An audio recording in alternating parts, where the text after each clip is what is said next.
ওদের ছেড়ে দেও, ও বিপক্ষ ওদের ধরে রাখা। আর অ্যাকশন! নীলাদ্রি নীলাদ্রি নীলাদ্রি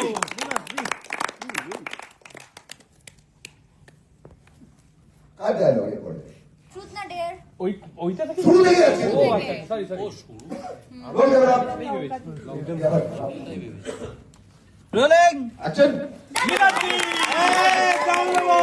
আচ্ছা নীলাদ্রিকে প্রশ্ন করবে প্রিয়া। হ্যাঁ প্রিয়া প্রিয়া কি ভাগ্নি জামাই রেডি তো? হ্যাঁ ট্রুথ না ডিয়ার বলো বলো বলো। আমি বরং সত্যই নি। কেন ভাবলে জোনা? আপনি কি ভয় পেয়ে গেলেন? রেডিও দিদিমণি, আমি অত সহজে ভয় পাই না। বেশ, তাহলে আপনাদের ভাষায় ডেয়ার আর কথার ভাষায় স্পর্ধাই হোক।